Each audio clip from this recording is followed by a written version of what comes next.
live webinar event. We're streaming live on YouTube, and we're just so happy to have all of you here today and have our wonderful speaker, Dr. Rob Carpenter. And we're going to be talking today about speaking like a legend.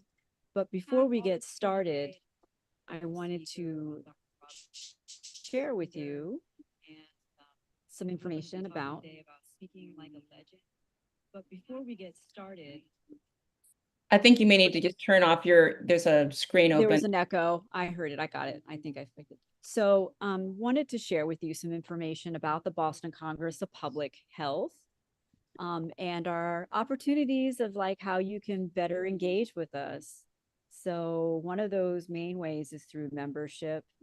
We're a nonprofit organization, and we are dedicated to democratizing public health through the lenses of social justice and equity. And we have a new opportunity now around elite membership. And I wanted to talk with you about those benefits today. And one of those main things is because you're here with us today, we have a special 3-year membership deal. It's one price of $175. The regular price is $215 per year. So truly, that's an amazing savings. And you can access this special deal through bcph.org/elite.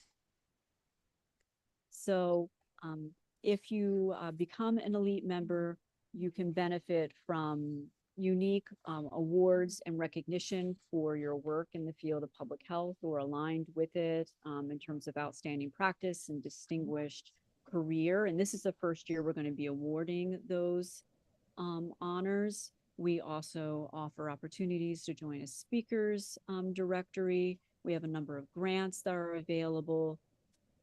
We also have a member showcase. You can opt in or out of that as you choose. If you're doing research and you need to recruit participants to be part of your survey, we can help promote that for you as an elite member.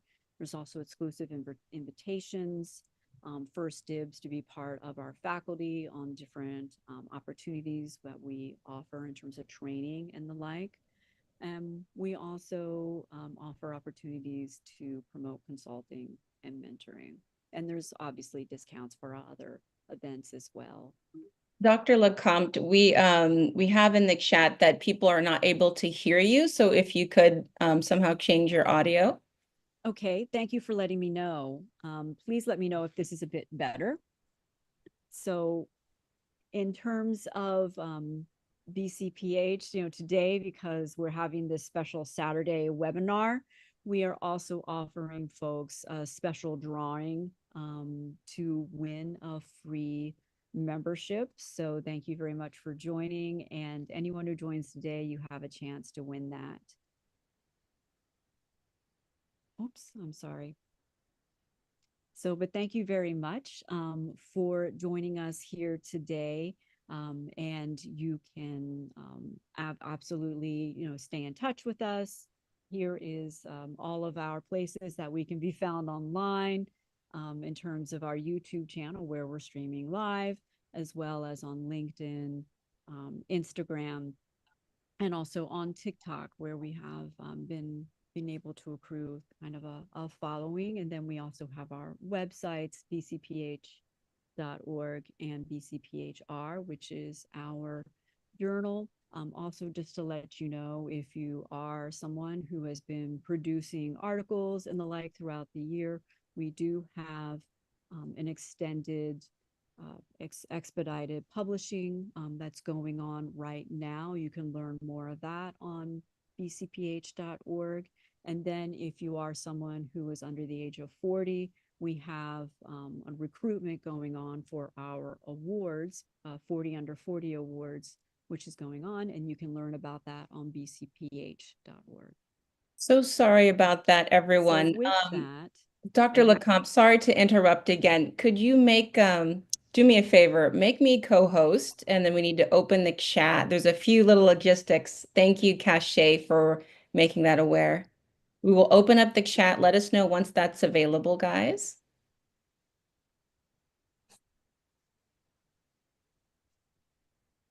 Wonderful, wonderful. Oh. All right, opening up the chat Are now. folks able to hear me?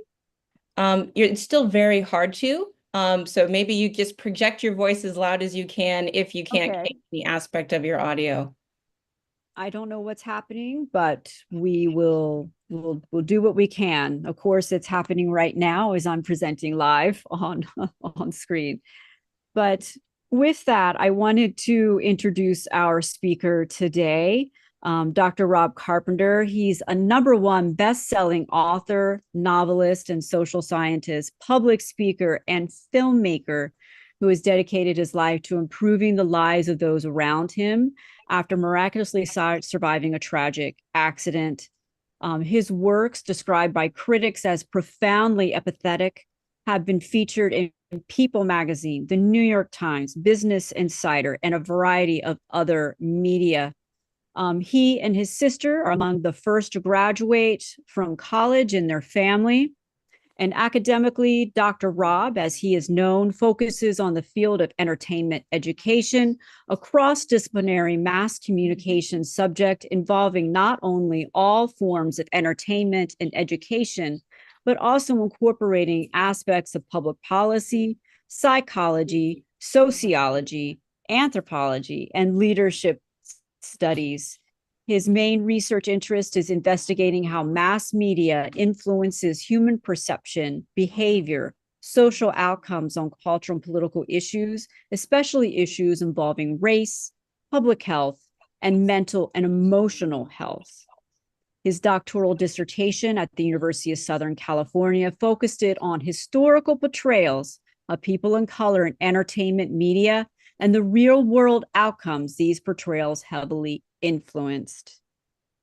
So Dr. Rob has studied media and change at the 2-time Emmy Award-winning USC Media Institute for Social Change, received research fellowships with the New America Foundation and Jacobs Foundation, and has both hosted or participated in panels for South by Southwest, EDU, and TEDx, and given lectures at Harvard University, among others. Right now, Dr. Rob is a professor at UCLA, and he has worked with BCPH as a faculty member on numerous occasions. He's a very inspiring speaker. I have never seen someone be able to connect with folks online the way Dr. Rob can. So I'm very excited to welcome him here today to work his magic and help everyone on here become the best speakers they can be and really build their platform. So Dr. Rob, and also, thank you, Dr. LeCompte. Before I hand it off to you, I need to hand it off to my colleague for her to introduce herself. Oh, well, sorry about that. Stealing your thunder, Dr. Rob. So I want to give a shout out to all my students who are on the call. I see you. Thank you so much for coming. I hope that this is very helpful as you put together your pitches for next week. And also for students who may have come from last semester, I see you. And then nice to see all of the Thought Fellows as well. But Dr. Rob, we'll turn it back to you. Well, thank you so much, Dr. LeCompte, Dr. Carpenter. It is such a pleasure to be with you all here today. Special shout out to our fellows as well. I really want to focus on this idea, and that is, if you can share from your heart, you can change people's lives, including your own life. And that's what I want you to get out of today. And I want to share a story that kind of changed my own life. Some of you, if you're familiar with me, you know this story, but I just want to reiterate it if you don't. And that is, about 10 years ago, when I was living in downtown Los Angeles, I was walking across the street. So I was making sort of a right to a left-hand walk. And as I walked, a car came to make a right-hand turn. And as I did that, I said, "Slow down, please." And a car came from the left side and hit me. I tumbled over it. My face was gushing blood. I couldn't feel my front teeth.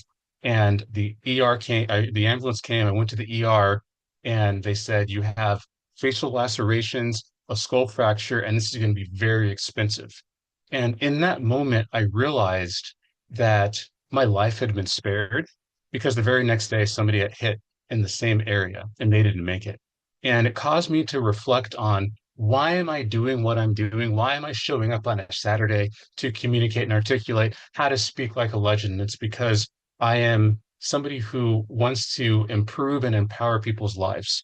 And so I'm very, very excited. Speaking like a legend is something that's been near and dear to my heart. And I just hope that you find lots of value in this, that is entertaining as well, and that you walk away with really practical tips and frameworks and structures as we move forward with everything.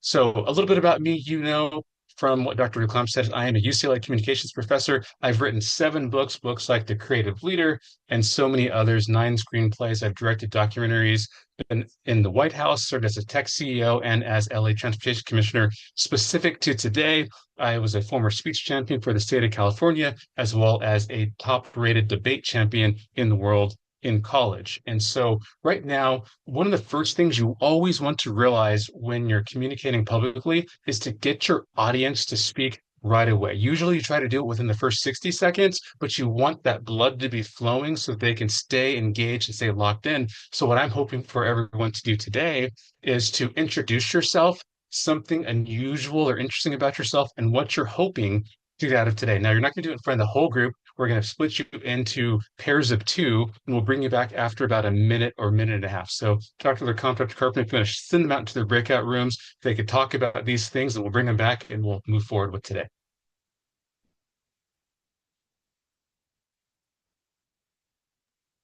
I will leave that to Dr. LeCompte Okay. too, so just let us know. Okay, so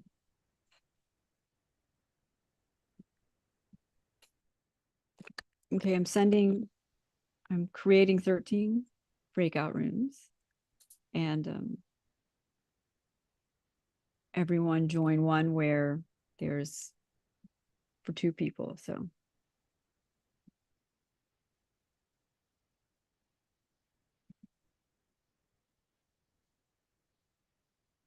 How long for this activity, Robert?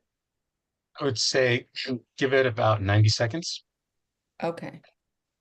So people get in those rooms. I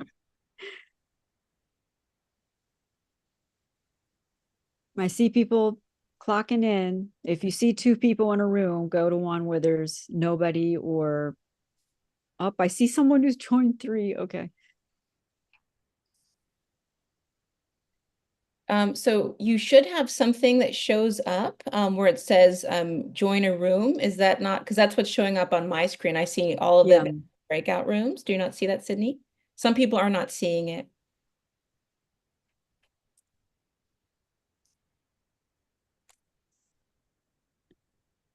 I wonder if this has to I'm do. doing a little broadcast. Okay.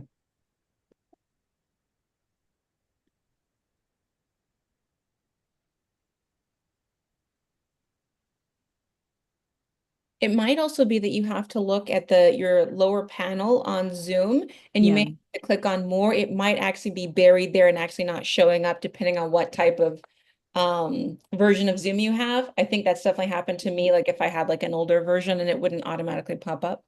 If I don't see someone assigned, I'm going to assign them. Okay.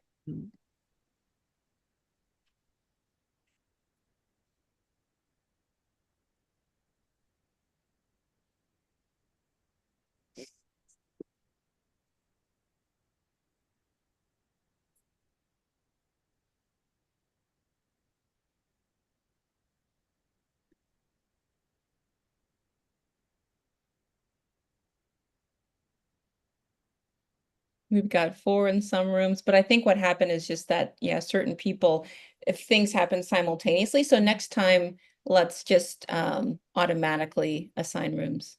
Okay. Well, live and learn. I think everybody except for 2 people are assigned. Yeah, I'm getting to them. Yeah. Everyone should be assigned now. For the most part, I think we can go ahead and start the clock. Yeah, it looks like that. Yeah, just Maybe do 60 seconds. are you counting down or am I counting down? Why don't you count down? Okay. I'm the talent. So All right, just talent. kidding. Just kidding. No, you are the designated talent for today.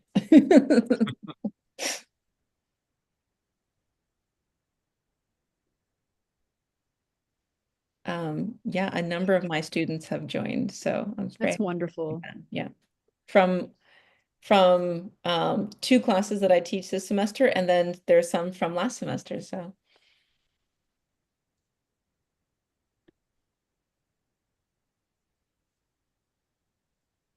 For those of you who haven't, who've just popped up on the call, we're just doing a quick breakout room session, but we will get started in the main room shortly. Sade, you had a question? Yeah, Go ahead, Sade. yeah, here she goes.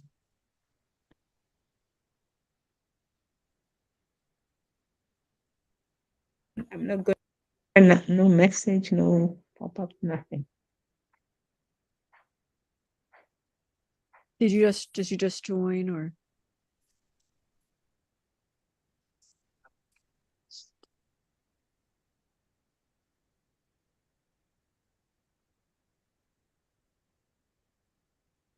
Okay, that is 60 seconds, so we can close the rooms.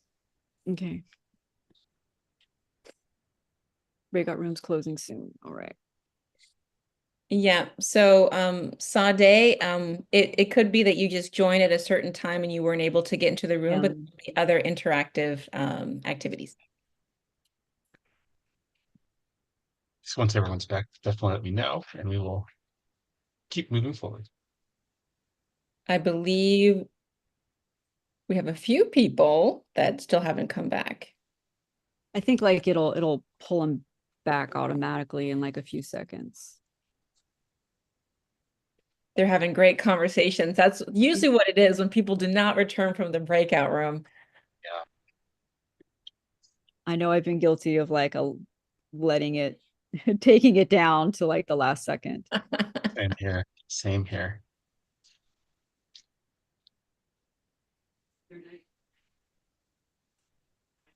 Yeah, feel free to get started.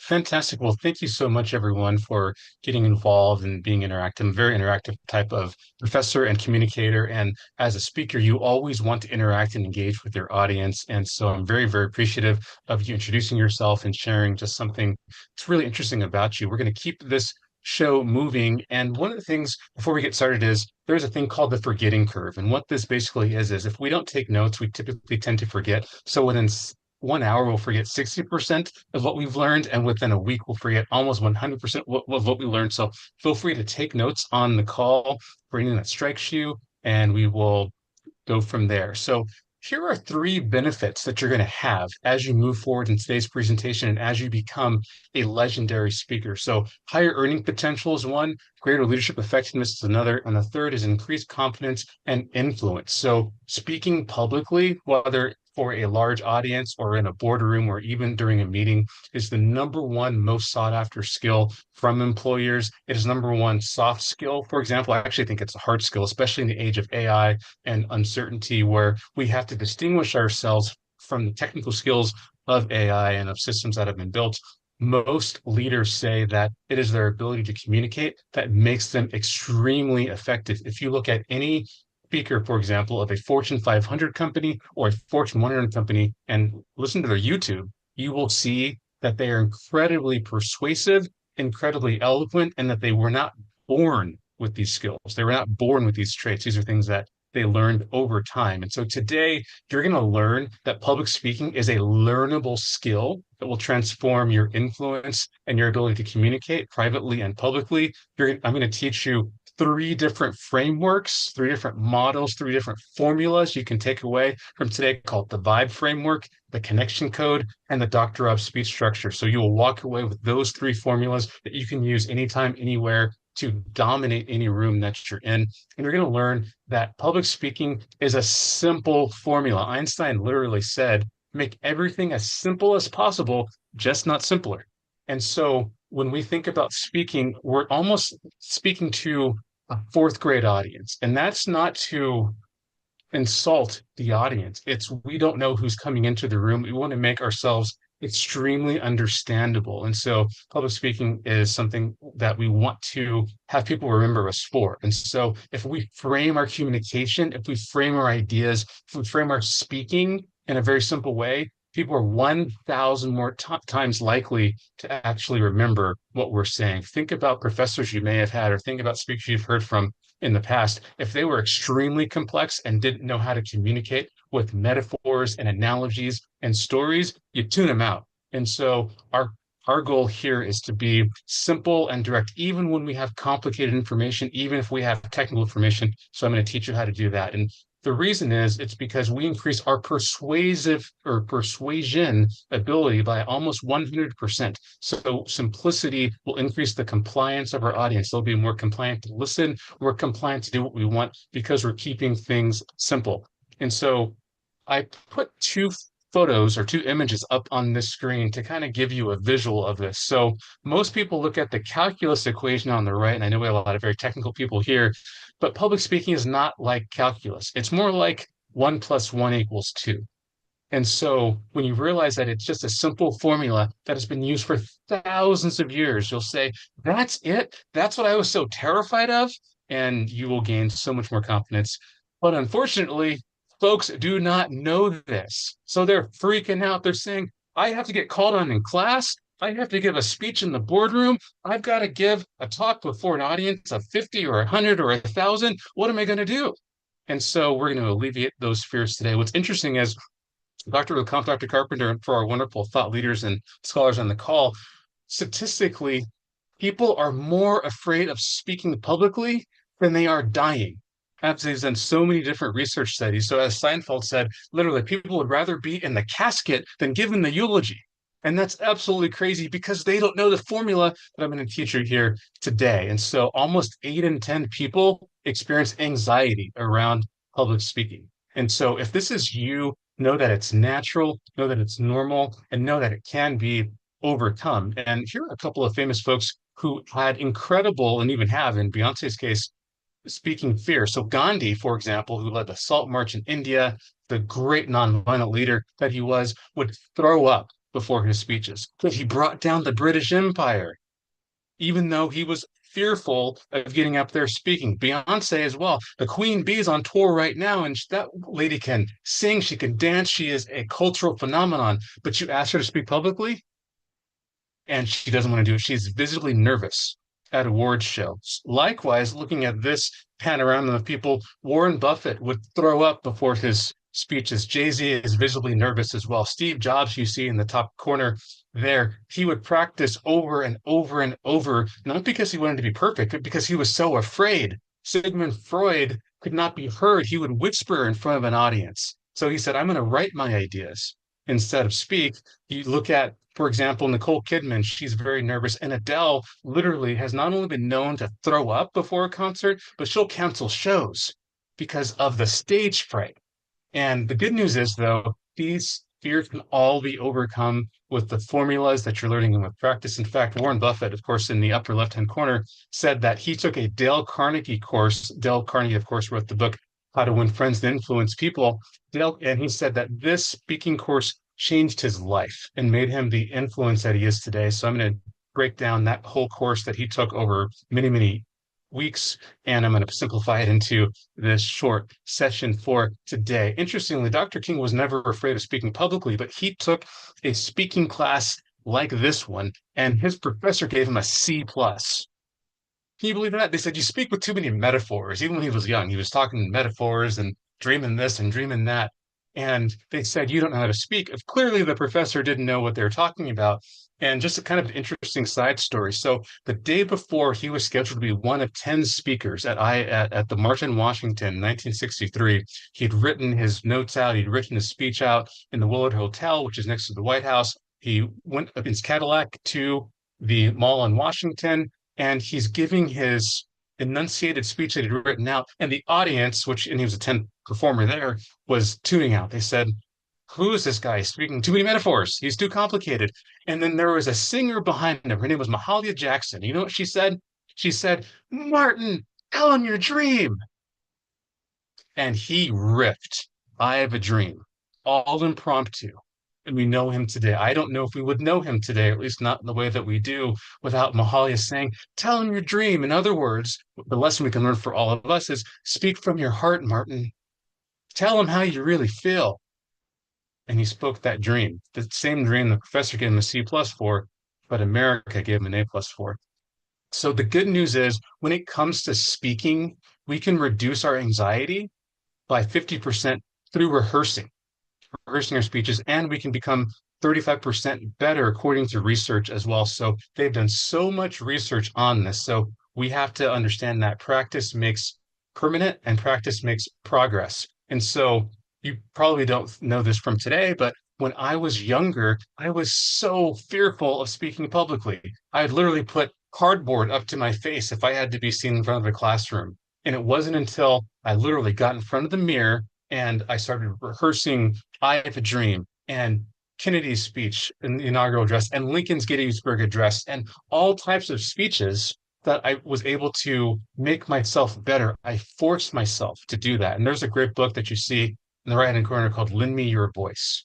And this is a book that has speeches not only from politics, but from movies and from all sorts of other areas that you can use. I have no affiliation with it. I just think it's one of the best books if you do want to practice yourself as well, because that's how we become better.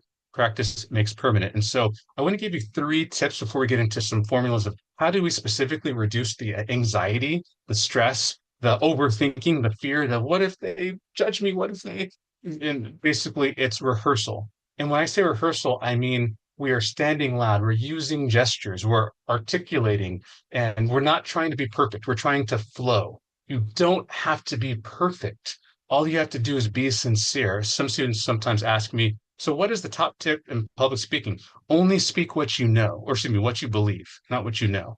Speak what you believe, because when you speak what you believe, you don't have to rehearse whatsoever. So that's the first thing. So rehearse the right way, speak what you believe, focus on flow and not perfection, and it'll all come together. So you want to be as loose as possible for reducing this anxiety. The second thing is you might say, well, I'm nervous and I'm nervous. If you reframe it as I'm excited, research shows that it will improve your delivery, your tone, and your confidence. So you say, oh, I have butterflies. No, I'm just excited for this. That's all I am. I'm very excited. And so we have to edit the stories we're telling ourselves, just reframe it. That's what therapists do. They call themselves story editors. They're changing the narrative we have in our minds about what it is that we need to do in order to feel better about something. So those are 2 tips. I'm going to give you the 3rd tip in just a second. So stay with us here today.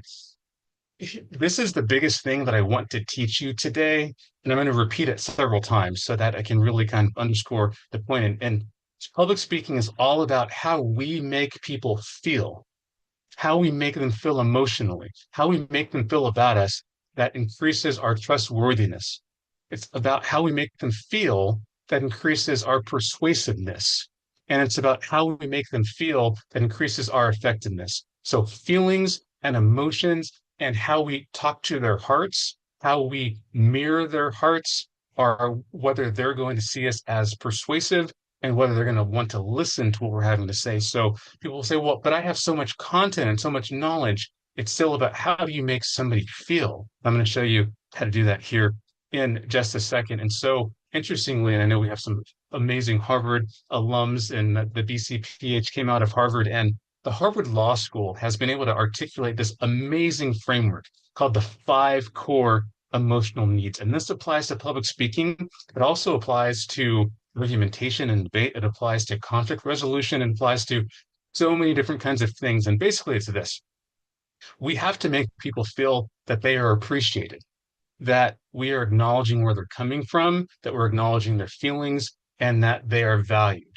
They have to be seen as one of us, as opposed to seen as an adversary, and that they have their minds being made up. They have to have autonomy and status as well. And of course, they have to know that their role is meaningful and valuable, because these 5 core emotional needs are when people don't feel seen, heard, and understood, unfortunately, what happens is they tend to tune us out. So think about the worst professor or teacher you ever had. They probably violated one of these core emotional needs. Even in personal relationships, if somebody violates one of these needs of ours, if they make us feel devalued, if they make us feel like we're being forced to do something, or if they demean our roles, we tune them out. We still may be compliant because we have to play a game or they might have more power with us temporarily, but they lose us. They lose their ability to persuade us naturally. And so when it comes to speaking, we want to make sure that our audience feels these types of emotions as well. And unfortunately, most professors that I know and most public speakers that I know underestimate emotion and they sabotage themselves in the process. So it's super unfortunate. And of course, John Maxwell, the great leadership communicator that he is, he says, everyone communicates, few connect. Very few people know how to connect and reach from a heart to another. It's not because they lack the ability, it's because they have not been taught. According to Stanford University, 90% of behavior is observed, it's taught, it's not taught. So we have to see it happening. So if we don't have examples of people that know how to connect with others, it's going to be very difficult to know on our own. This is especially true for Gen Z that struggles with loneliness and anxiety and so many things because we don't see a lot of examples from people who know how to connect with us. And so I'm not Gen Z, but who know how to connect and whatnot. And so we want to focus on connecting with human beings, not an audience, just human beings, just another person there. And so here are some of the reasons that people don't connect. As an example, one is a lack of connection to the audience. So this is a quote from somebody said, it felt like they're talking at us, not to us. Think about the person that they just talk at you, they lecture you. Or most of you are probably too young to remember Ferris Bueller's Day Off. It was June 5th, 1985, the exact day I was born, day and year I was born. And essentially this character here is the teacher in Ferris Bueller's class. And he says, Bueller, Ferris Bueller, and he spoke in monotone. He didn't vary his voice at all. And so the quote here is, I stopped listening after 5 minutes because the teacher just kept talking like this, and this, and they didn't have any animation at all. Or they don't engage, for example. That's another thing. So many people just get up there and they talk the whole time, but people want to be interacted with and engaged with. And you can do this during keynote speeches as well. You want to get people talking and interacting and engaging with you. And of course, they provide too much information with not enough clarity. Too much information and not enough clarity. So they're just throwing stuff at you. I'm like, what am I supposed to do? And they're not simplifying things. And the problem is there's some biases that exist. And so a lot of people don't realize this, but a professor who's a deep subject matter expert, they don't necessarily know how to communicate because they just, all of the knowledge they've learned over 30 or 40 years, they assume you automatically know, or they go through it very quickly, forgetting that it took them a long time to learn that. And so that's what goes on typically. And if you do wrong, they then gaslight the bleep out of you. They say, well, why don't you know that? Well, because I haven't studied all my life. I just want to get through this class. Just give me the basics. I don't really care about the nuance of it. And so too much information, not enough clarity there. And so we're just going to ask for 2 or 3 volunteers to just articulate out. You don't have to come off your camera, but would be helpful if you did. Recall a time, and I apologize for the typo there. Recall a time when somebody, a speaker, whether in a small setting or a classroom setting or a bigger setting, either affirmed some of these core emotional needs or they violated them. So if we have 2 or 3 speakers, so if you didn't feel appreciated or they demeaned your status or they just committed one of the sort of cardinal mistakes of too much information, do we have 2 or 3 volunteers who want to jump out there? And I'll let Dr. Carpenter know the compt, call on folks. Yeah, so feel free to either put it in the chat or raise your hand and then we can let you come off mute.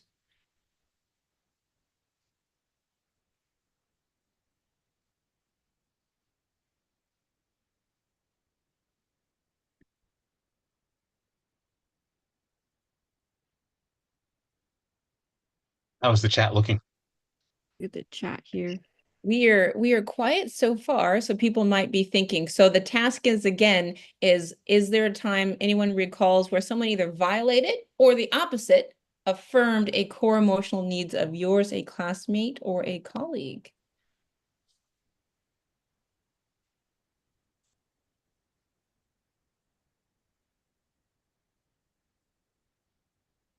Let's see. Folks are being kind of shy here. Oh, I see a raised hand. All right, very nice, very nice.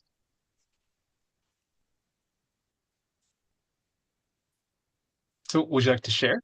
Yeah, so Ingrid, please feel free to talk. Yes. Hi, my name is Ingrid Palacios.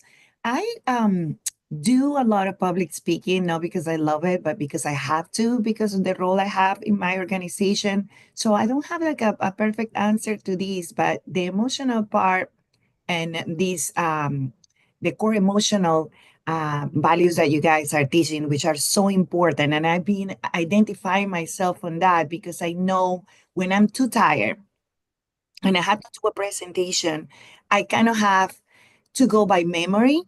And to be very honest, I always feel after that I didn't connect with the audience, that I was just like speaking from memory, that, I feel a little bit like, um, on the contrary, when I speak from my heart, when I remember that my message is not about me and it's about the community that I serve and the people that are there attending my session, um, I always feel like, people engage, people connect, people stop me at the end to shake my hand. Thank you so much. Even though, I'm nervous inside, but I am just like feeling that I have, a purpose beyond.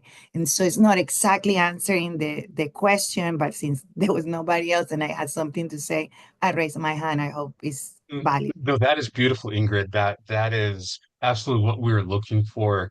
It's this idea that we can still feel fear inside, feel nerves inside, but when we start to open up who we are, that's how we connect to people, and people come to you and they shake your hand and they thank you. And our energy and our emotional intelligence and our sleep, our restfulness, all of these play factors in how we connect with individuals. And for example, when you're tired, it's really, really challenging to kind of appreciate the audience because you're just thinking, I have to get through this. I don't have enough sleep. I'm too busy.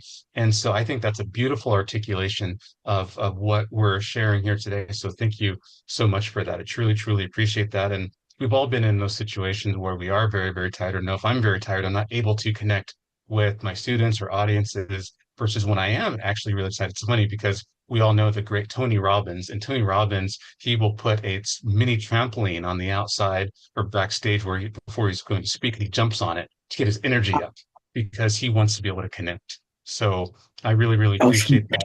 And we're going to continue moving forward here as well. So thank you so much for that, Ingrid. And it's such perfect timing and such perfect flowing because you said something so beautiful. And it's that people think it's about them.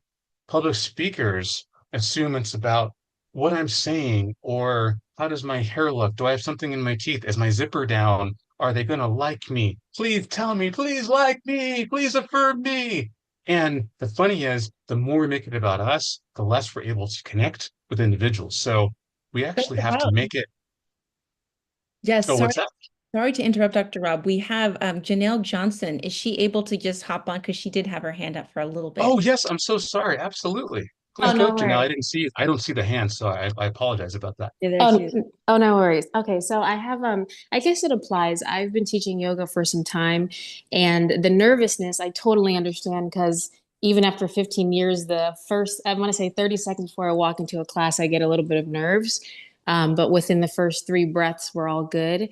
But I guess like when I'm taking a yoga class and I have a teacher who is amazing, but they offer too much information or too much guidance through whatever we're learning, you will lose your student because I guess your student just wants to know what to do, the basics, kind of exactly what you said. And I also teach people how to become yoga teachers.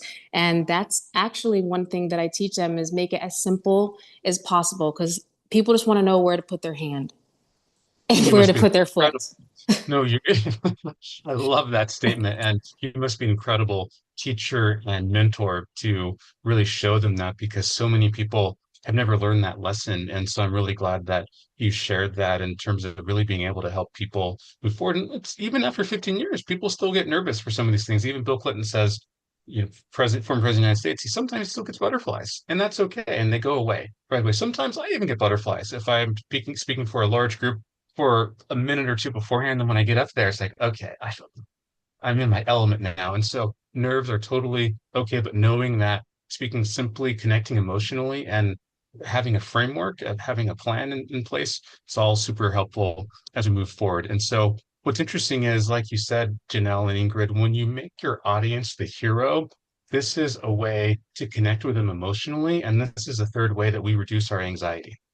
When it's about rehearsing what we have, when it is about reframing our nervousness to excitement, and when it's about making the audience the centerpiece of our conversation, that's when the nerves go away and we're able to be in the moment and connect with them. Think about it this way. I always tell my students right before they have their midterms or finals, the audience is rooting for you. Nobody wants to see you fail. Any audience you go in front of, they are for you. You have home court advantage, even if you don't know a single soul in there. Why? Nobody wants to watch a boring speech. They want to be moved. They want to learn. They want to be enthralled emotionally. They want something out of it. They don't want to see you fall flat. So even if they don't know that that's why they're there, but nobody wants to see you fail. In other words, so just know that, wow, people actually want to see me do well. There's a success bias to this. And so no, audiences are for you. And so that's an easy way for us to reduce our fear in the third way. So the more we make them feel like the superheroine or superhero that they are, the more they will turn around. And like Ingrid was saying, will say, thank you so much. When she focuses on their needs, they say, we're going to focus on your needs. We're going to focus on giving you that feedback, giving you that verbal love, giving you the feel that you need to let you know you're making a difference. That's not why we do it in terms of trying to get the affirmation, the adulation of the audience, but it's a nice milestone. It's like, okay, I connected with some people today, and that makes me feel good. And so we want to make them more like the hero all throughout our talks. And the formula, this is the same formula that's been used for thousands of years, started with Aristotle, which of course the great Roman rhetorician Cicero, St. Augustine, and modern students have all used basically what's called ethos, logos, and pathos. Ethos being about credibility, logos being logic, pathos being about emotion. I didn't like that, so I've kind of added a little bit of modern chocolate flavor to it for some things. So we're going to go into those frameworks. What's interesting though is the reason why I think there's so much, not only speaking fear of this generation, from baby boomers all the way down to Gen Z, but also just so much social anxiety. It's because we don't teach people how to communicate. So for thousands of years, we would teach in our schools and our universities how to communicate publicly. We teach rhetoric, which is basically persuasive communication. And now only about 30% of schools teach communication or require it. And so people don't have the framework or the formula or the practice. And so that's one of the reasons why we see so many people who are afraid of it. And so thinking about public speaking is easy. You're thinking about it in frameworks or like a formula. So if you ever played a sport, there's offensive plays, there are defensive plays, and you kind of have a formula. Or if you're a scientist like Dr. LeCompte and Dr. Carpenter, there's a scientific method, which is a formula. And every industry, this is a free one, every industry that exists has formulas for success. So there are certain formulas and patterns and rules that people follow when it comes to law. Or for example, Dr. Carpenter in medicine and working on the brain, there's certain formulas you follow for getting this tumor out or getting this issue out, or in yoga, certain formulas, certain frameworks. The same thing is true when it comes to public speaking. There is the style formula and there is the substance formula. And so for style, I call it the vibe framework. And for substance, I call it the connection code. And I'll get into those here in a little bit. And so as Oprah has said, that what we say is less important than how we say it. And the research all backs this up. So 55% of our communication publicly is based on our body language. It's based on our tone of voice, our facial expressions. It's based on things other than words. Only 7% of our communication is based on words. Only 7%. So it's how we make people feel. What is on our face? What is our, for example, resting face? Is it no, being very self-aware. 90% of people, according to Harvard Business Review studies, are not aware of how they come off. So when we have a little bit more self-awareness, like, oh, okay, I realize how I can communicate how I want to be perceived, because a lot of times it's just kind of unconscious to us. So what we say is less important than how we say it. And this is the vibe framework in a nutshell. Vocal variation, intentional eye contact, body energy, and emotional resonance. And so essentially, vocal variation is this. We want to vary or modulate our voice. Sometimes we want to speak with authority and with passion. Sometimes we want to bring them in closer when it's important, when it's profound. Sometimes we want to put little periods or pauses in things. But the idea is we don't want to speak monotone like this the whole time. We don't want to speak high, high, high the whole time. We want to speak low, low, low the whole time. And the reason is we will lose our audience. Think about a heart rate monitor. If it goes flat, beep, beep, beep, beep, that means the patient has lost life. If your voice goes flat, you have lost your audience. Don't do it. So vocal variation is extremely important. Eye contact, which I know is much more difficult for, and for this millennials and Gen Z, we want to make eye contact. So we actually want to look people in the eye and tell them you matter. I want to look you in the soul and tell you matter. For the older people on the call, like me and Dr. Carpenter, Dr. LeCompte, President Bush once looked Vladimir Putin in the eye and said, "I have looked that man in his soul, and he's a good man." It turns out didn't quite work. But anyway, with your audience, you're going to look them in the eye as well and maintain that eye contact. Now, if you find that weird or if you're kind of a socially awkward person, no judgment. One key technique is you can look people right above their head, like over it. So you can look over their head. You can look between their eyes, for example, or you can look at their forehead. They won't know. Just don't look at their mouth. That's odd. That's just weird. Just don't check out their mouth. I mean, just don't do it. And so eye contact, body energy, like we've been talking about, we want to, for example, and this is a Hollywood technique. So I worked on a bunch of Hollywood sets, worked with The Rock, who I always say is like 1,000 pounds of muscle wrapped in baby skin. That man is, he's a human being.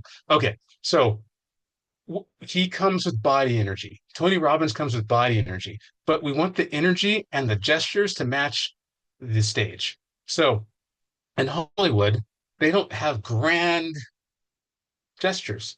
They have more micro gestures. Why? Because they're performing for the camera. But when you're seeing a Broadway show, their gestures are big and they sing and they say everything is great. And so you want your energy to match the size of the audience. The bigger the audience, the bigger the gesture. The smaller the audience, the smaller the gesture. If you use open palms, which by the way, I recommend as much as possible, it shows that you are trustworthy. Closed palms, closed fists shows anxiety, and you want to avoid that as much as possible. So open body language, open posture. I wish we could show you how to use a room, but basically you don't want to be next to a wall. You want to be up as close as possible to your audience as well and be moving around. And here's a helpful tip, like Ingrid was telling us earlier. If you walk into a room, what will help lessen your nerves is if you go up to somebody and say, "Hi, my name is so-and-so." 2 or 3 people, get them talking about themselves. You will see that people say, "Wow, they actually care about me," and your nerves will start to diminish that way. And of course, let your genuine passion shine through, even if you're an introvert. That's the thing. These things still work for introverts. In fact, I see introverted students far outpace extroverted students because they practice and they're more intentional and more thoughtful. Again, I'm an extrovert, so I'm not trying to diss extroverts on the call. I love my extroverts.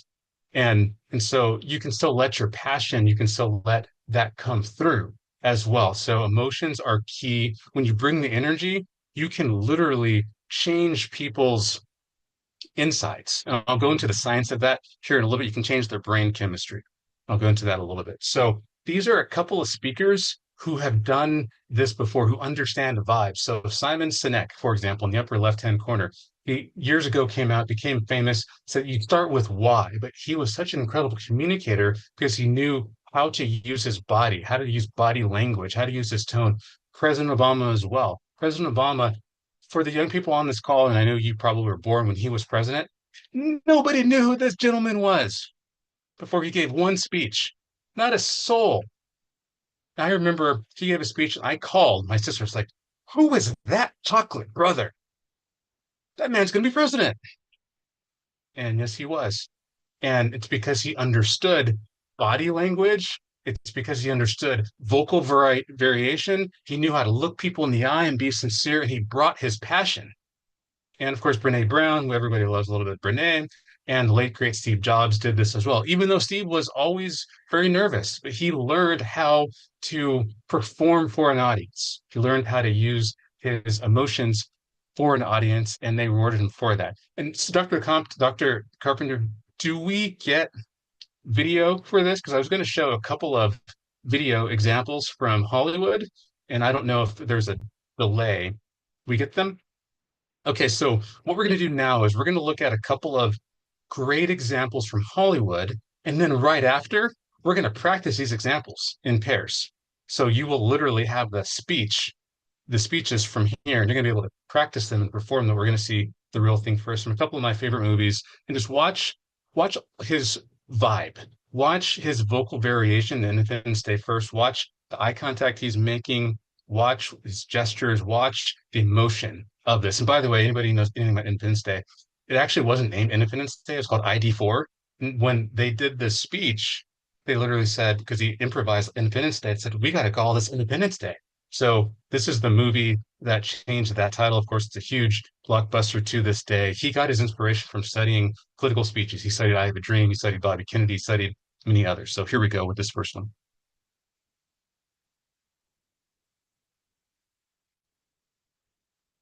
We don't have audio, so Oh.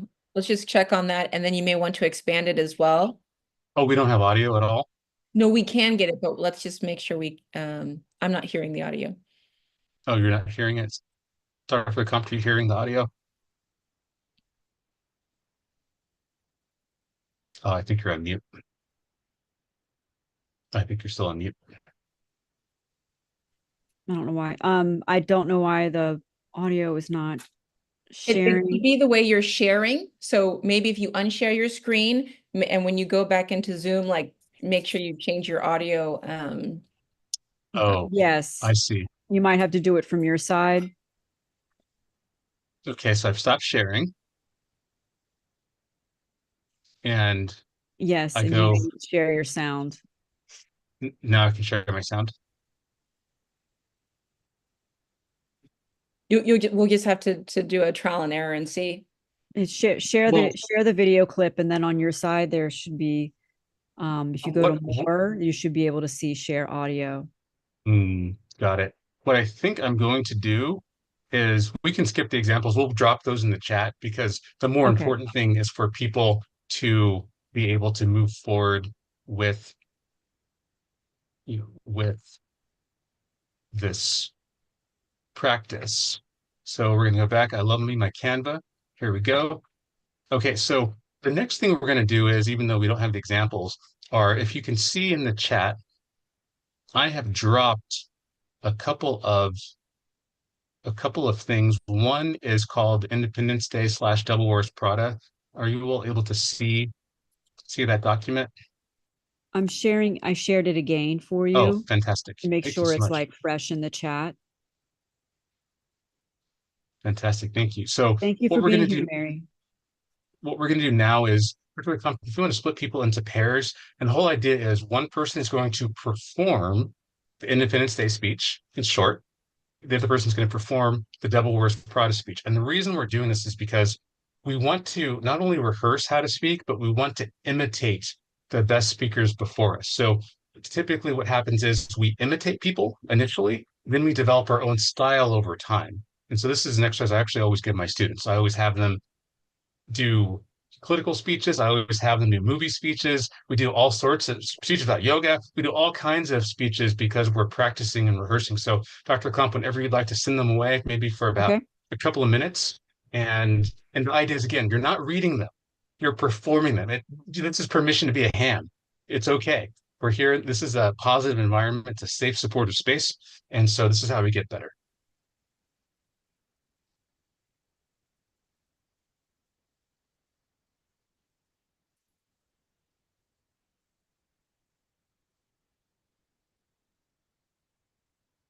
All So right. they're going out. See there. The So rooms people are should open. be in their rooms. Perfect. Yeah, I don't see anybody who's not assigned. Oh, perfect. Yeah, How- the videos are always a little bit, How would you, Weird. how long would you like me to make this for? just a couple minutes, Okay, I'll 2 go ahead. minutes. I'll do 3. I'll be liberal. And Okay. we're still, all of this aspect is still live streaming, FYI, so. Okay, perfect. These are great, great, great films.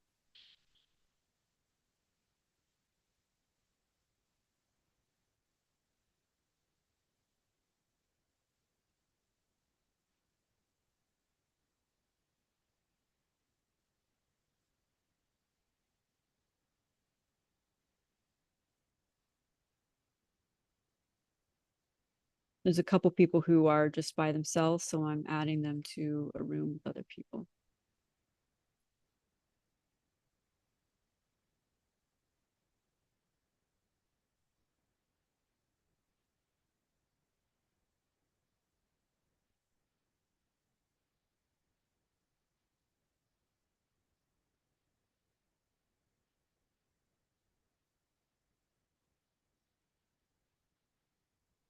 Okay.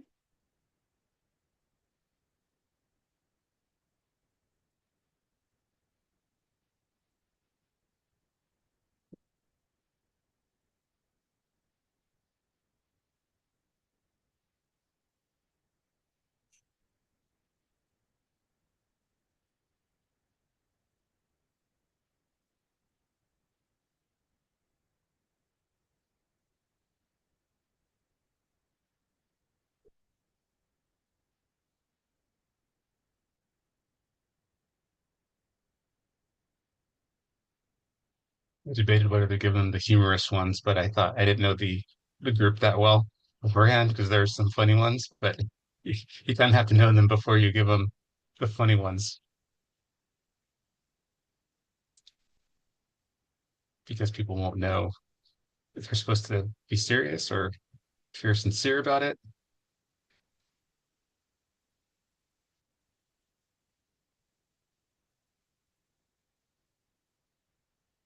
How are we looking at time? We have about 40 seconds. So, Saoirse, do you want to start bringing them back? Yeah.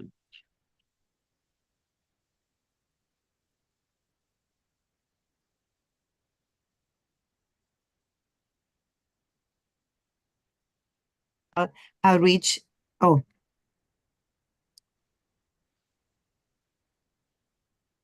kick us out from the break rooms. Yes, it's We didn't even. So, Saoirse, when everyone's back, or Dr. Carpenter, would you let me know? folks should be. We're at time.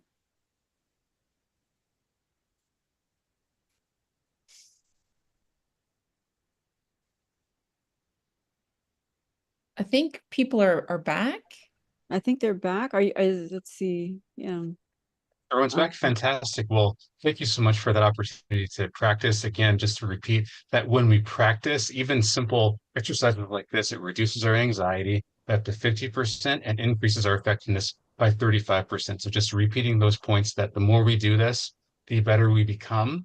And the fun part about it is it's actually really enjoyable to do. That it's not hard work when we do this sort of thing. So thank you so much for doing that. And I'm going to go ahead and skip this one since we don't have sound, but basically, this is my favorite TED Talk of all time. That was going to reiterate this point. It's called How to Sound Smart in Your TED Talk. So the guy gives a TED Talk about nothing, literally nothing.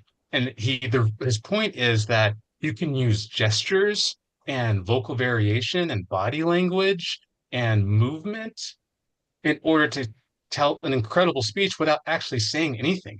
Because people are going to judge you based on how you perform, not on what you're saying. Now, it's even better if what you're saying is awesome. And I know everyone on this Zoom is brilliant and people watching are brilliant.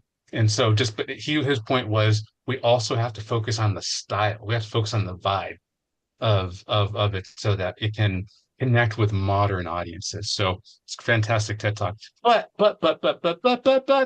But I know we have some very professorial types on the call as well. And they'll say, I raise you an objection, Dr. Rob, because I am a serious person. I will not pander to my class. I will not pander to these simpletons out there. My ideas are too complicated or important to reduce down to vibes. What is that? And the thing is, I think this is a very valid objection that this type of personality would have. And again, I'm a professor myself. I tend to probably be the most animated UCLA professor that you get, but I'm still one that respects ideas and science and research. And I'm not asking anyone to pander. I'm just saying, consider the possibility that if we overly focus on research and studies, if we overly focus on logic and data, if we overly focus on statistics, these things will work against us if we don't frame these things the right way. So the most logical thing is not to necessarily always use logic, it's to use other things. So thinking, remember, emotions are a form of thinking, not just thought. Emotions are a form of thinking. And so just I'm asking folks to consider that perhaps we can use vibes to our advantage. And here's why, and I won't go through all of this, but essentially there's a thing called cognitive overload.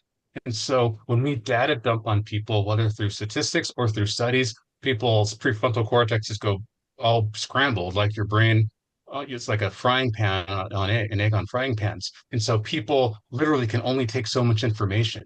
There's a lack of emotional stimulation as well. When we don't have emotional stimulation, it reduces memory formation. So literally, we are overloading people's brains and they're not able to remember different types of things. The other issue is that oxytocin, which is the bonding chemical among other things, and the trust chemical is not released at all. We only focus on studies and on statistics. So we are not connecting to people. And also people just get bored because the default mode network in their brain is not activated. So we have to think about this logically. If we're trying to connect, if we have these brilliant ideas and we're not able to actually advocate for them and translate them and advance them, then they're not going to really go anywhere. And so our whole idea is we want to be effective. I've heard so many people, academics especially, say, well, I'm useless. Why would you say that? If you're discovering new things and new insights, you want to be as persuasive as possible. So just considering the idea that most of our studies and most of our statistics shouldn't just be framed that way, we have to couch them in a different kind of way. And here's why. 83% of people, not just business professionals, say most presentations are boring. They tune out. 79% of people say they are frequently bored. And the overwhelming majority of people say I've never been trained. By the way, then we have a number of PhDs on the Zoom. The average professor is not trained in public speaking or classroom management. They just assume if you have a PhD, you know how to teach. I mean, I just think it's crazy because there's a reason why they're not connecting and advancing ideas. Same thing with business professionals that will go there and say, oh, well, if they're the CEO, they know how to, they've been trained. Remember back to the slide earlier where only 30% of folks get this kind of training or it's required in schools. And so we want to avoid being boring. Boring is our kryptonite as speakers. And so we want to avoid that as much as possible. And how we avoid it is through emotions. And so I want to show us right now how we bridge the vibe connection with the substance. So how do we bridge style and substance? Because that's really what we're about. That's what BCH is about. It's about substance, but also we're new, we're younger. We have to be able to through TikTok and cut through Instagram and cut through, I wish people would understand this point. And especially folks in really professional environments, we're not just competing with the Kim Kardashians of the world or with each other. It's with the Kim Kardashians. We're competing for attention. The average person has an 8-second attention span. The average goldfish has a 9-second attention span. So we have to bridge style and substance to keep people connected and keep people engaged. And I won't go into this, but long story short, there are lots of personality types that are out there. Some people prefer logic and data and statistics. That's the average professor. They actually think that way. They have verbal intelligence. And the other ones are a little bit more story-based. They prefer stories. They prefer emotions. They prefer narratives. And the key for us is we have to speak to all of these people. The professors are only speaking to other professors when they're communicating data and studies. Like, wait a second, the majority of your people are not thinking that way. So the logical thing is not to communicate that way, it's communicate in the way that they prefer. But at the same time, if you're an emotional narrative kind of person, you want to be able to talk to the people that need logic, they need data, they need substance. And so I'm going to show you how to bridge that. And that's called the connection code. It's a framework that I created, and it's really simple. You start your speaking with a story, with a human moment. Remember back earlier, I started with the car story. And then what you do is you widen the personal anecdote or the story that you've heard about or the story you've made up, and you widen it and you couch it in statistics. So it's not just unique to you, but it's something that's a universal phenomenon. You ground it in the research, 1 or 2 research studies, and you can go to the methodology, and then you sum it all up. So if you have a 45-minute talk, for example, you can do this type of thing 4 times. You can have 4 stories, 4 stats, 4 studies, 4 summaries, and you go through this formula, this framework. People won't even know that's what you're doing, but you're giving them the emotional resonance they need. You're giving them the substance that some people demand, and you're summarizing these things for them. So this is called the connection code, how we bridge style and substance. And it's a very, very simple thing. And the reality is, though, even when we use the connection code, we want to focus on primarily stories. So I've done some content analyses, and others have as well. The best TED Talks in the world, the best speeches in history are approximately 70% stories. So they focus on a story or multiple stories, and then maybe about 30% is logic and data and research. So 70% stories, logic, data, and research. Now, you can vary this number as well, but we want the whole idea is we want stories to come out of what we're communicating as well. And here's why. And I have some neurosurgeons on, so I'm going to be very, very sensitive with this data. And they'll say, you're oversimplifying it. But the whole idea is people just want the facts. So how storytelling impacts our neurochemistry. So when you as a speaker are feeling an emotion or communicating a story, our mirror neurons synchronize with each other, they couple with each other. And so the emotion that I'm feeling as a speaker, you will feel as a hearer, or the emotion that you're feeling or communicating as a speaker, the audience will feel. So here's a good example. To make it practical. One of my favorite movies is The Lion King. Every time Mufasa is about to die, and I know he's going to die because I've watched this thing a million times, he falls at the hands of Scar, and Simba's, Dad, what he's looking for. And I feel sad and I cry. And why? Because I'm feeling the emotions of Simba every time. Every time. Think about your favorite song. I'm feeling the emotion of that song. Good, bad, but you're feeling something. And it's because our brains are mirroring one another. Mirror neurons are going on. And so every time we hear a story, we're getting dopamine hits, pleasure chemicals. We're getting oxytocin, trust, bonding. And so the emotional power of stories impacts our brains. There's a reason why stories became the dominant form of communication all throughout history. It's not just for identity and meaning and values, but this is literally how we relate to people as human beings. There's a reason people spend 1,600 of their free hours every year on television or YouTube or TikTok. It's the primary leisure activity. It's not because they're lazy, it's because people connect to stories.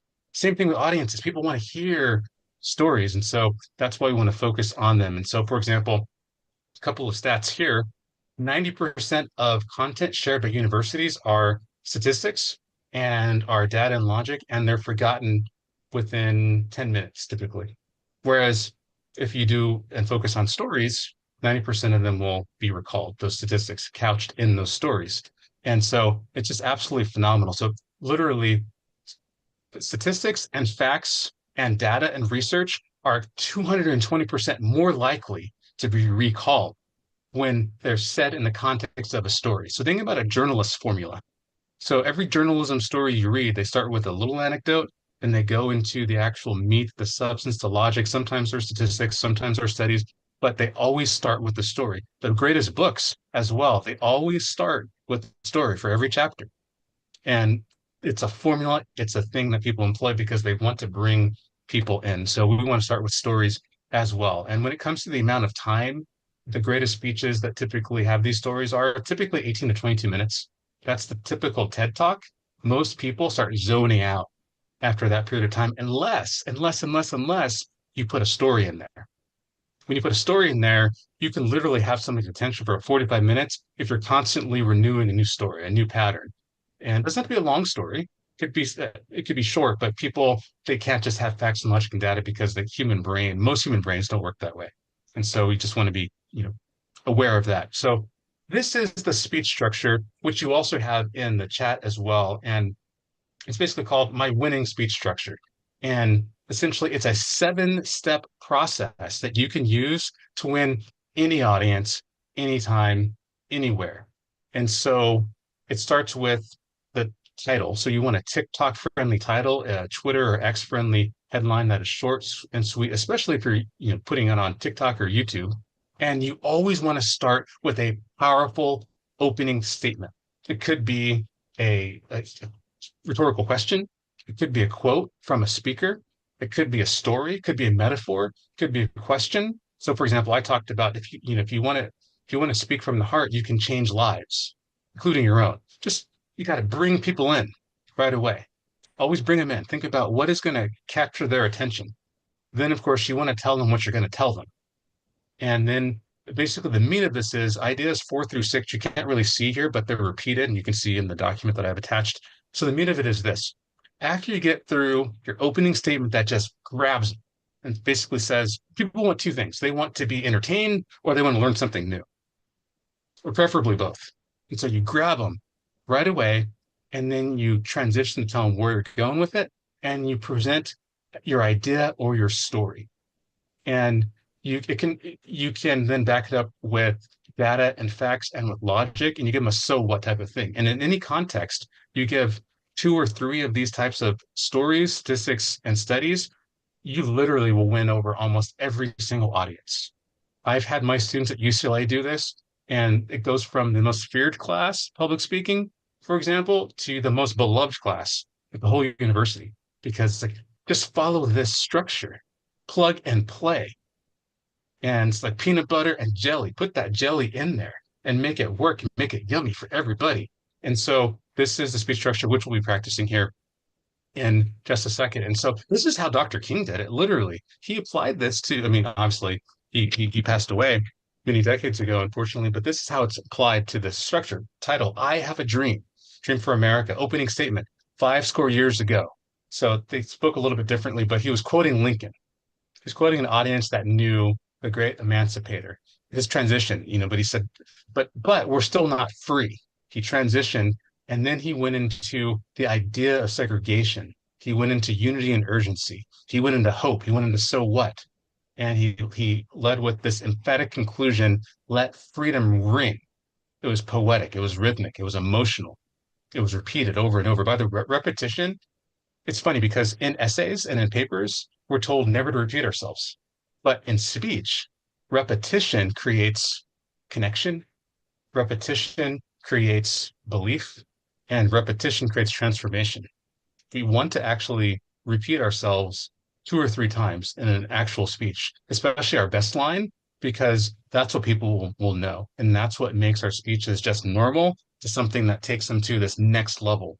And so Dr. King, literally, he didn't have obviously the speech structure. He studied great speeches and he kind of intuitively knew, even when he riffed, even when he was riffing, going improvisationally, he still followed that. He'd given over 10,000 speeches in his life.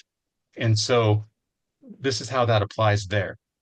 And so this is a quote from one of my students. They say, as someone who lacked public speaking skills, I strongly feel I can speak in front of thousands now, just with this simple formula, a little bit of vibe framework, a little bit of connection code, a little bit of Dr. Roberts speech formula. It's that simple. And people say, well, is there a trick? There's no trick. That's literally it. You just have to be taught that formula. So now what we're going to do is in pairs again, because again, I said it would be very interactive, and this will be our final interaction for today in smaller groups, but I want you to practice this. And so there are 2 speeches that are sample speeches relevant to public health, one on loneliness and one on antibiotics. It's dropped there in the chat. And Dr. Crump, did you want to reshare that as well? But I dropped it there in the chat. And we're going to go back into groups of 2 or pairs of 2, and we're going to perform these very complex ideas on loneliness and antibiotics with each other in the context of the speech structure. And you'll see how smoothly it flows. And so one person will choose loneliness, the other person will choose the other topic, and we'll just perform them just so you can see an actual tangible example. How does style merge with substance? Yep, thank you so much. So Yes. we'll go ahead and drop those in the chat. So I have your speech structure and format document. Is that what you want dropped in the chat? I think it's called practice speeches, because the speech structure and format, you can drop that in the chat. Then there are practice speeches. It's kind of named the same thing at the beginning, and then it just has practice speeches at the end in the title. So that was the email that he sent this morning? I, Yes. I have it, Rob. you, please, if you could drop that. I don't have that one. I don't have that document. Okay, perfect. Just give me 1 second. Rob, can we give people probably about closer to 10 minutes? I think this is a longer. Yeah, absolutely. And these are about a page each or so, maybe a little longer. And it's always good just to see how it actually works in practice. So I resent an email to Cersei because my computer's having issues. Oh, let me see if I can drop it in I got it. the Let's see. chat. So I have, Let's here it see. is. Oh, you got it? Perfect. I'm going to.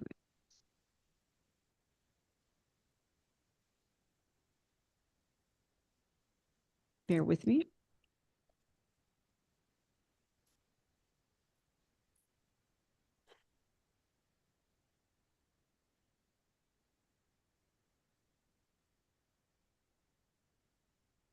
Everyone should see it in the chat now. I do see it, yeah. Okay. I'm going to send everybody to the breakout rooms and we'll give everyone 10 minutes to work through this. And if you go faster, feel free to drop in the chat if it comes faster or if you need more time. Yeah, it's like the download failed on my side. I think that may have been the case for some other people as well. Hmm.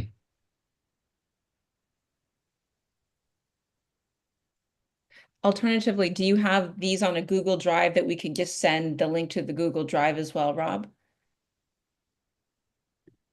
No, I don't have them saved as a Google Drive document. So are they failing on people? Yeah, they failed on my side. Hmm. It says it's sent successfully as an attachment in the chat. Are folks seeing it? Okay, some people were able to download. Okay. Okay.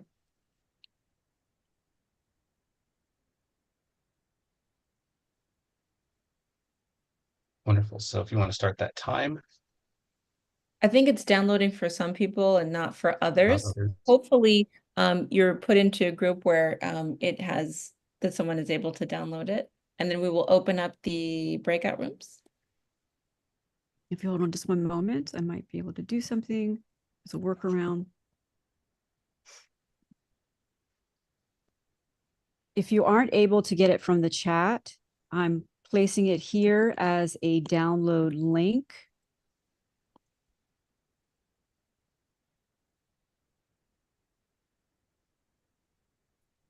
And I'm going to open up the, just drop me a note if you're not able to use the link either. I'm going to start the rooms now. And it looks like they've been opened. Okay.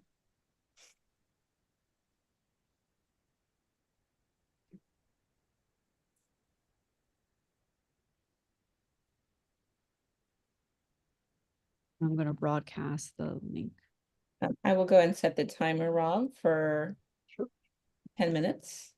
Sure. I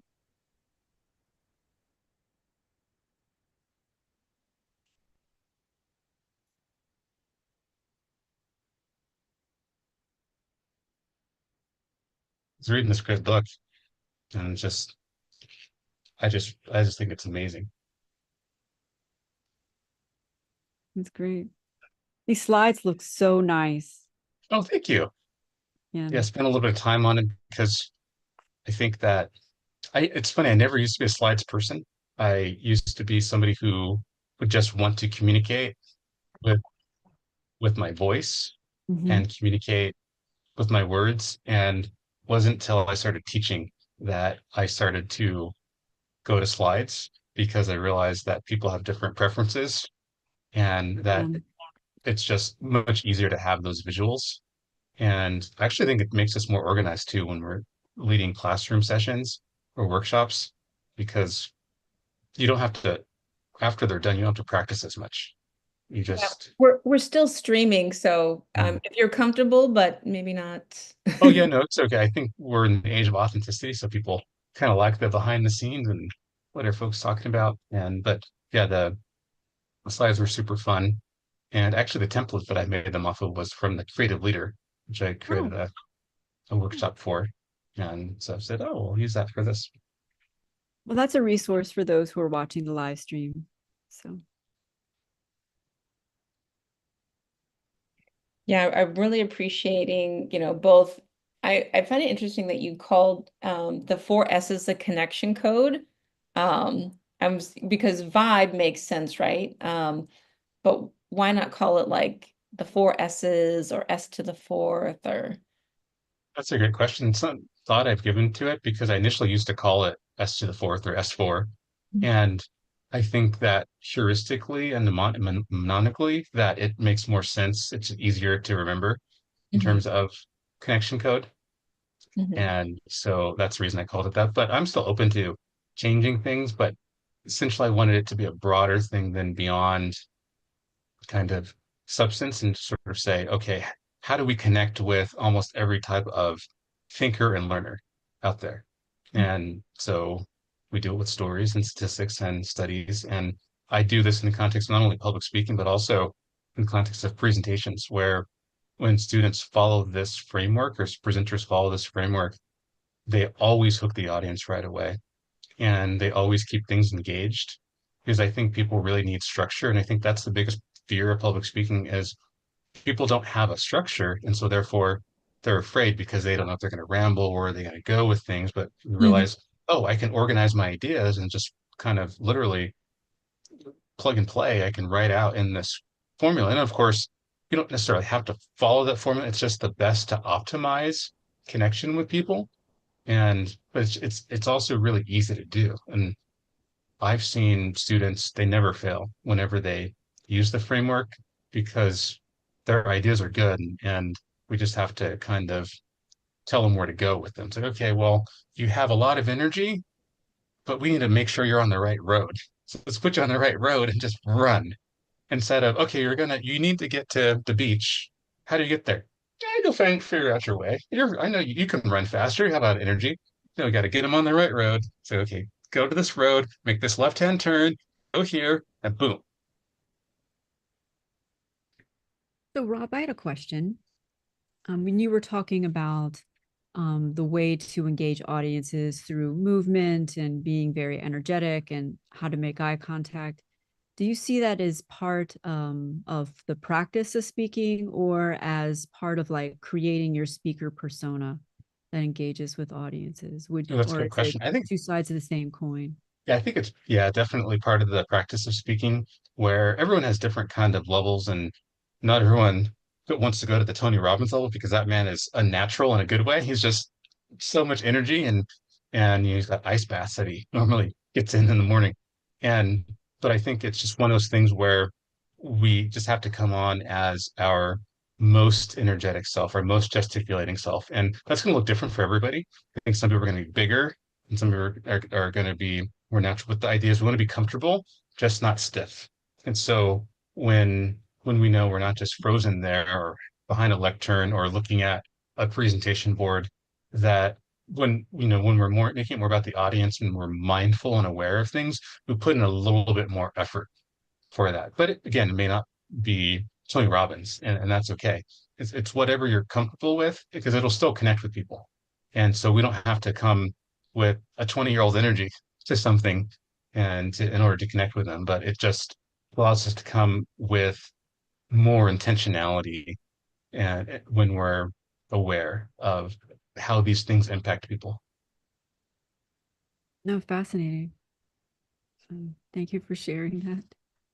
So obviously I'm learning a lot from you as well as the. Well, it's one of those things they don't teach us this stuff when we're going to school and getting all these degrees. And I think it should be something that Centers for Teaching Effectiveness provide. They should be part of doctoral programs. They should be part of master's programs. They should be part of degree programs in general because everyone assumes that they communicate and we do communicate, but we want to give people that confidence. Can you imagine if the world was full of 100% phenomenal communicators and speakers? I mean, it would be a joy to actually go to conferences instead of a dread. Yeah, no, you're right about that. It is interesting. I mean, obviously UCLA, it's part of the curriculum. where I'm at CSUCI, not necessarily. You know, they call themselves putting that in, but they're more focused on writing, and even then, right, with the fact that we have ChatGPT, that becomes Mhm. very difficult to be able to monitor people's writing. But yeah, I mean, I never had a formal public speaking course. There's always something kind of, if you happen to do something extracurricular, right? So debate, that wasn't part of like high school. We like did that Yeah. thing. Or other things like it's like, oh, this is a plus. And it's not stitched into things and it's assumed. But you know, I can also say the same thing for professionalism. Most people don't get Mm. a course on professionalism either, and hence we have the workforce, you know, that we do. 75% of Gen Zers are getting fired in the first 3 months of their first job. Yeah, we I talked think about it's because they're not taught these things. We just assume, oh, they should know them, but their brains have not developed in the same ways that our brains have developed because of all the technology they're using and their neural pathways. Everything is, their reward centers are worn out. Everything is so different. Well, I think there's just a simpler thing, you know, is that professionalism is usually something that is absorbed, right? And if things were missed with the pandemic and basically you were off screen, your teacher was off screen, or who knows what happened, right? There was a lot of Mm. missed opportunities there, for sure. So No, we have about absolutely. 2 minutes. Yeah. Okay, and there's like social observation theory from Albert Bandura and Stanford. 90% of all behavior is observed. And if they don't see that observed, it's going to be really, really challenging. How would we know? How would Kobe Bryant have known how to play basketball without watching Michael Jordan and people play basketball? It's just very, Mhm. very challenging if we don't see it. Mhm. And yeah, and Yeah. so I don't blame Gen Z at all because there aren't those, they haven't had those same kind of opportunities developmentally. Mhm. Well, there's a little tidbit for our streaming audience. I was gonna say. Yeah. So one more minute here and we'll close them out. Are you in Perfect. agreement? Yeah. Haven't had those same kind of opportunities developmentally. Absolutely. I think we need a fundamental restructure of American international education because it's not serving most people. The average graduate forgets everything they've learned within 10 years because I think we're feeding them information that is not relevant to their lives or their careers. And that's why you see for the first time a huge rise of people who don't want to go into higher education or go into professional careers. They want to go into more blue collar work, especially among Gen Z, because they I'm don't bringing see everybody back relevance. Yeah. Oh, okay.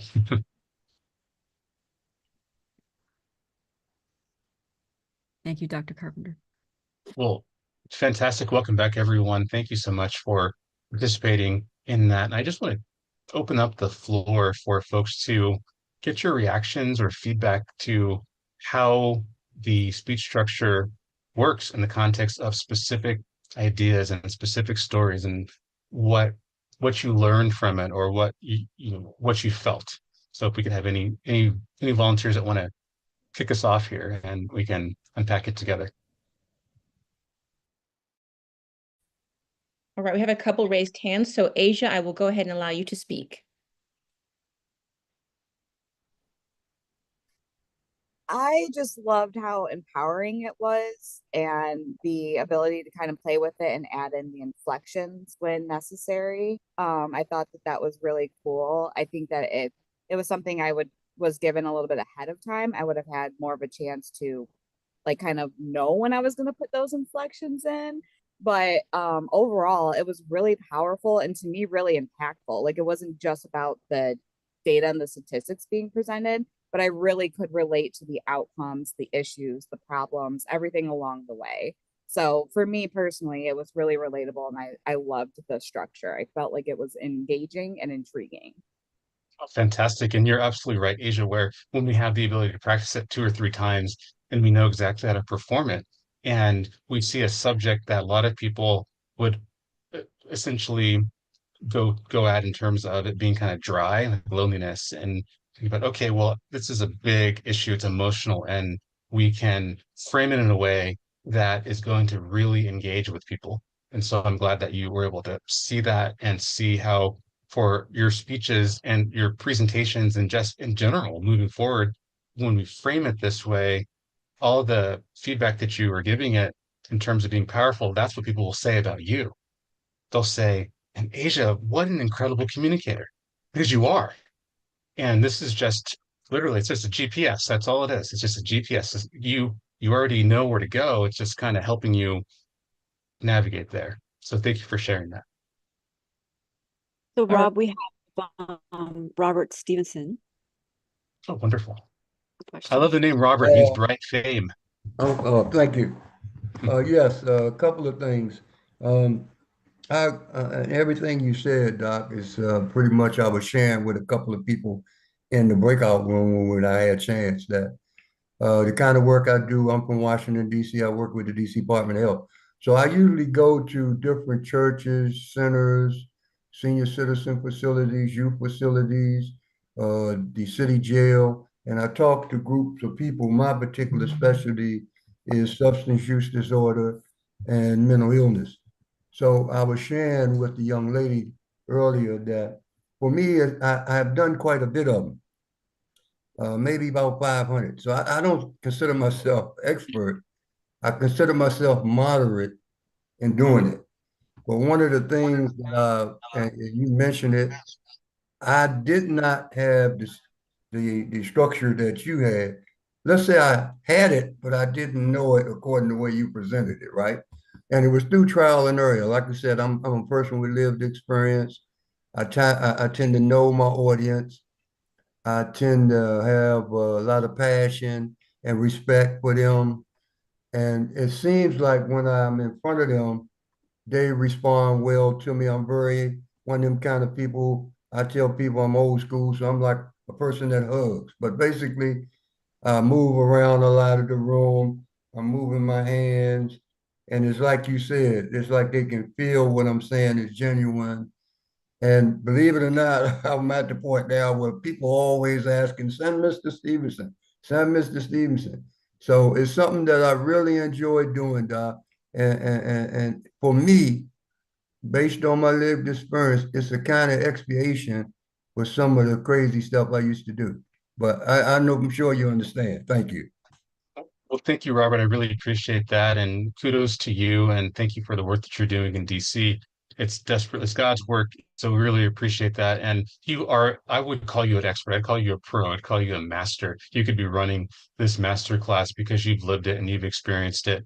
And this was just something academics love to do. They love to put frameworks and models together. And that's kind of one of the specialties of it. But you know how to do that. And you can attest to the power of your personal story of how that's able to connect with individuals. I mean, you mentioned a wide variety of different kinds of groups, very different kinds of people in these groups, and how your story and your ability to connect emotionally, your passion is able to reach these audiences. Not a lot of people can do that. Not a lot of people can say they can speak in a church group and in a jail. They can speak with young people and with older people. And I mean, it shows you just how much you're called to this work, and it shows you just how much storytelling and lived experience, when integrated in speaking, resonates with people. So thank you for that. How about you, Richard?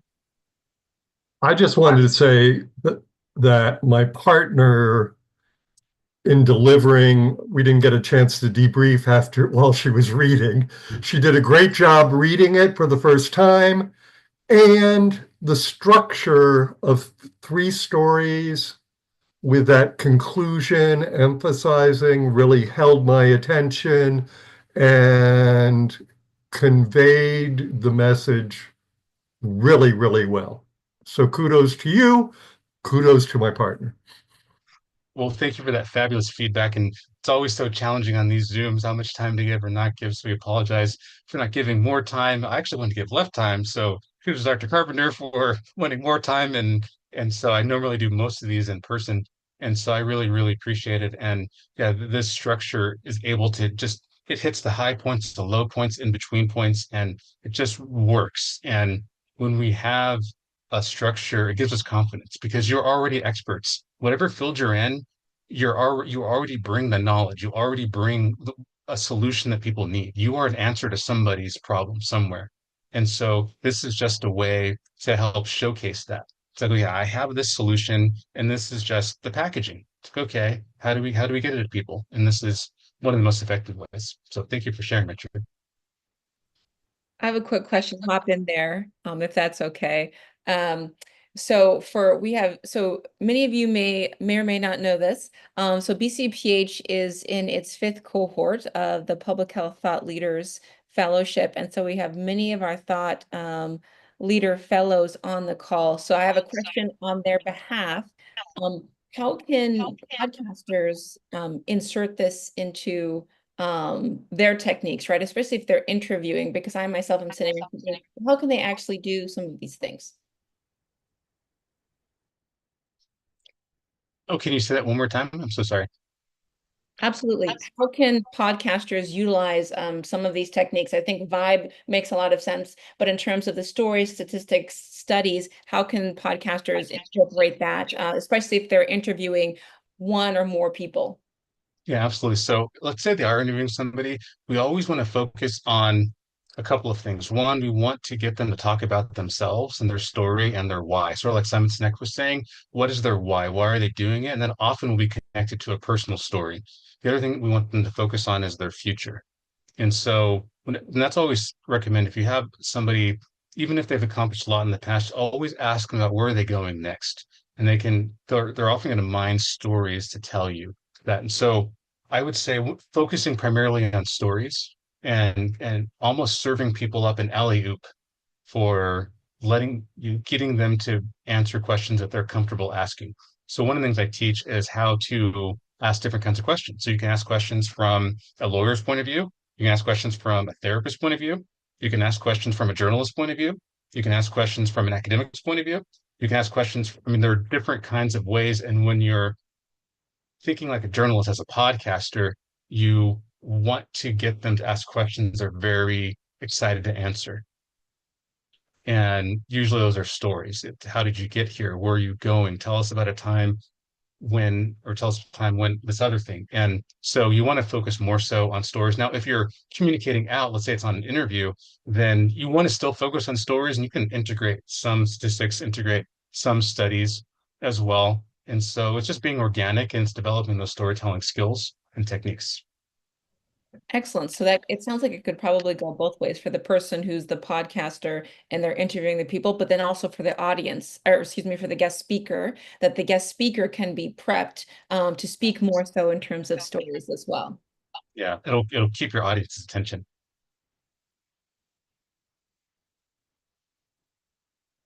And so we'll keep moving. Oh, go for it. Oh, I was just going to say, it's planning is just so integral. You never want to just get on stage and see how it goes. You want to really plan in advance and also prep everyone who might be joining you in the conversation. So no, absolutely. Planning is so key. And unless you're like Robert and you've done it 500 times, you kind of are a natural, but planning is so important in public speaking and presenting in general. And you can present this with this framework and it'll make things so much easier. You just literally follow the formula. 1 + 1. You saw it with the structure. I promised that. 1 + 1. This is it. It's very, very simple, very, very easy. So we're going to keep moving on here. We are almost done. Just got a couple more slides. We're going to skip this part. I was going to have you create your own. I don't think we have enough time with only a few minutes left. It was going to be on mental health crisis or ADHD structure. And looks like we have another hand here. yeah. No, Sabbath, would you like to join us?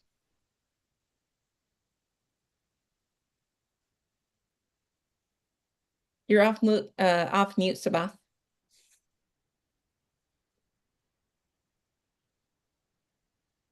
It might have Or been a maybe rogue it's hand. an older hand. It might have been a Okay. rogue hand. Rogue hand. I do that sometimes. So keep moving forward here. Let's see.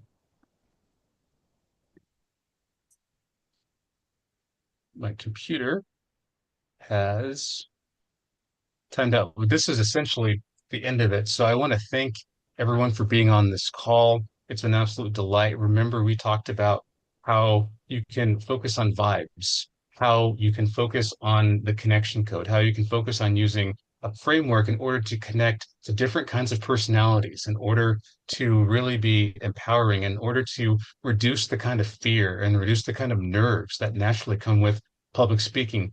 Most of the speakers that you saw earlier, some of those celebrities, they actually overcame their fear, like Warren Buffett and Steve Jobs. And it's very possible. I've seen this happen for hundreds of students here in Los Angeles where they've been able to overcome it. And I have been able to do it myself as well. So I really, really appreciate you all joining us here today. I wish you nothing but the best for this. And, here at BCPH, we're always here to connect and engage. And the first time we've ever actually launched this, we normally do other types of things. So we just appreciate you showing up and giving a part of your Saturday. And remember, you're the hero. You have answers and ideas and solutions for the world's problems, for your community's problems, for even problems inside of your family. And so just know that you have a way to get your message out now that may be a little bit easier, a little more clear, a little more effective than before. So thank you all. Really appreciate you. Thank you so much, Rob. Dr. Rob, I should say. I also just wanted to let everyone know, we do have our special membership deal today. It's $175 that buys you 3 years of elite membership with bcph.org. I'm putting that in the chat. Also, just to share that we are still doing our expedite campaign with our academic journal BCPHR into June. And then we also have our 40 under 40. The deadline for that is June 1st. We hope to see your application come through and be joining us for other events. Dr. Carpenter, do you have any final words? Yeah, thank you all for coming. Yeah, very excited, and I'm excited to see some of your future speeches. I know I will. I'm using Vibe as well as the connection code. Definitely, definitely. So Wonderful. Thank you, everybody. See you next time. see you.